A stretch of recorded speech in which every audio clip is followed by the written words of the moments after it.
हर बार की तरह इस बार भी हम चार दोस्त मैं, गोपी, अर्जुन, अजीत और राधिका गोवा ट्रिप पर जा रहे थे। लेकिन एक बात जो हम भूल गए थे वह यह कि कुछ ट्रिप यादें नहीं बनाती, वे खुद याद बन जाती हैं। और हमारी इस ट्रिप में था एक होटल और कमरा नंबर 106। उस कमरे में दरवाजा तो था पर बाहर निकलने का रास्ता नहीं। जो कमरे आत्माओं को पसंद आ जाएं, वह किराएदार नहीं मांगती बलि मांगती हैं। दोस्तों, हमारा रात बस टर्मिनल था। हाथ में बैग थे, चेहरे पर मुस्कान। हमें क्या पता ये हमारी आखिरी ट्रिप होगी। हम लोग बस के अंदर बैठ गए। बस के अंदर हम सब हंसी मजाक कर रहे थे। अजीत चिप्स खा रहा था, अर्जुन गाना बजा रहा था, राधिका अपने कैमरे में सब कैद कर रही थी। मैं हमेशा की तरह विंडो सीट पर बैठा था और रात की चुप्पी में कुछ अजीब सा महसूस हो रहा था। और 2:30 बजे बस एक सुनसान हाईवे पर रुकी। चारों तरफ कोहरा था और दूर दूर तक कोई दिखाई दे नहीं रहा था। हम समझ ही नहीं पाए कि ड्राइवर ने ब्रेक क्यों मारी। तभी एक औरत बस में चढ़ी, गीले बाल, फटी साड़ी और नंगे पैर। वो मेरे पास आकर बैठी और बोली, बेटा गोवा जा रहे हो? मैंने जवाब दिया, हाँ हर साल जाते हैं। वो मुस्कुराई और कही, हर साल जाते हो पर हर साल कोई एक नहीं लौटता वहां से। गोवा पहुंचते पहुंचते तो सुबह हो चुकी थी। होटल ढूंढते ढूंढते एक पुराना सा ढांचा मिला, उसका नाम सी ब्रिज लाइन था। वह होटल सस्ता था पर अजीब सा वीरान भी। कुछ तो गड़बड़ थी, लेकिन हमारे दोस्त अर्जुन को एडवेंचर चाहिए था। रिसेप्शन पर एक बूढ़ा आदमी बैठा था, न हंसी न सवाल, बस हाँ और नहीं में जवाब दे रहा था। हमने कहा 2 रूम चाहिए। उसने बिना देखे कहा, कमरा 106 मत लेना, वह बंद है। पर किस्मत देखो, उसी का कमरा। चाबी हमारे हाथ लग गया।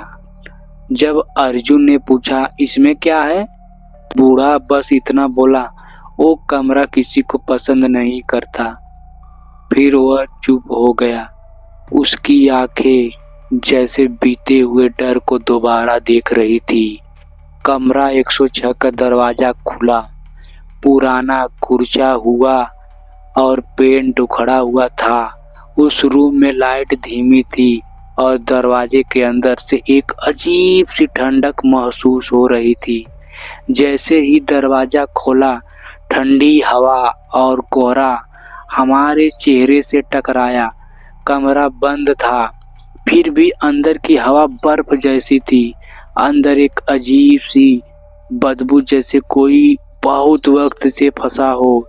दीवार पर एक पुरानी फोटो टंगी थी, उसमें 4 लोग खड़े थे और उनमें से एक की शक्ल अजीत से मिलती थी। राधिका ने हंसते हुए कहा, ये तुम्हारा पास्ट लाइफ होगा क्या अजीत? अजीत बोला, मैं इतना भी पुराना नहीं हूँ यार। राधिका ने अलमारी खोली। अंदर एक मोटी धूल भरी डायरी रखी थी। उसने धीरे से उसे उठाया, जैसे वहां किसी रहस्य की चाबी हो। कमरे की रोशनी हल्की थी और माहौल बेहद भारी लग रहा था। डायरी का पहला पन्ना खोला और उस पर लिखा था, आईने में मत देखना, जो देखेगा वह खुद को खो देगा। हम सब हंस पड़े, लेकिन राधिका का चेहरा गंभीर हो गया। अजीत ने मजाक उड़ाया, अरे ये सब लोकल टूरिस्ट डराने वाले ट्रिक्स लगाते हैं। वो हंस रहा था, लेकिन हम तीनों की नजर पीछे दीवार की परछाइयों पर थी, जो हिल रही थी जबकि कोई हिला ही नहीं रहा था। रात 3:11। अजीत की नींद खुली। अजीत ने उठकर आईने के सामने खड़ा हो गया। उसकी आंखें खुली थी, लेकिन उसमें कोई इंसान नहीं था। आईने में उसका चेहरा नहीं, कोई और दिख रहा था। आईने में जो दिखा वह अजीत नहीं था। उसकी आंखें चमक रही थी और चेहरा बेजवान था। मैंने घबराकर आवाज लगाई, अजीत। वो पलटा और बोला, मैं तो सो रहा था, क्या हुआ? तीसरी रात अर्जुन बाथरूम गया, काफी देर तक बाहर नहीं आया। जब हमने दरवाजा खटखटाया, अंदर कोई नहीं बोला। बाथरूम में सिर्फ भाप थी और लाइट बार बार टिमटिमा रही थी। बाथरूम के फर्श पर गीले उल्टे पैरों के निशान थे जो धीरे धीरे बाहर की ओर जा रहे थे, लेकिन वो किसी इंसान के नहीं थे। वो उल्टे थे जैसे कोई अंदर से बाहर नहीं, बाहर से अंदर आया हो। वह निशान रुक गए आईने के ठीक सामने। आईना अब हल्के लाल रंग में चमक रहा था, जैसे उसमें कुछ जिंदा है। और रिसेप्शन पर पड़ा रजिस्टर पलटा तो हर साल 4 नाम पर चेकआउट, सिर्फ 3 कमरा 106 के नीचे लिखा था। रात्रि 3:11 पर देवकक्ष जागता है, परछाई जीवित हो जाती है। अगली सुबह राधिका चुपचाप बेड पर बैठी थी, लेकिन उसकी परछाई दीवार पर चल रही थी। हम सब ने देखा और वह धीरे धीरे खुद से बात करने लगी। अब मैं राधिका नहीं, अब मैं कमरा 106 हूँ। राधिका ने उसी डायरी को फिर खोला। आखिरी पन्ने पर मोमबत्ती की रोशनी में वह कुछ लिख रही थी। मैंने झांक कर देखा, लिखा था, अब गोपी की बारी है। मेरा कलेजा सुन्न हो गया। मैं सब छोड़कर भागा। कमरा, दोस्त, डर सब पीछे छूट गया। सुबह का उजाला भी उस होटल को कम डरावना नहीं बना सका। मेरी सांसें कांप रही थी, लेकिन मैं बस भागता रहा। बस आई, मैं चढ़ गया। 2:30 पर फिर वही जगह और फिर वही औरत बस में चढ़ी। गीले बाल, फटी साड़ी और आंखें जैसे मेरी आत्मा को चीरती थी। वो मेरे बगल में बैठी और बोली, इस बार कौन नहीं लौटा? मैं चुप था, मेरी सांसें थम गई थी।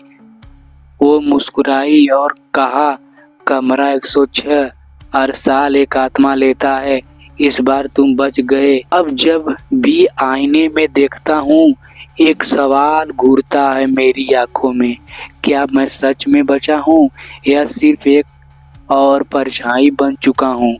आईने में एक एक करके चेहरों की झलक मिलती है। पहले अर्जुन, फिर राधिका, फिर अजीत।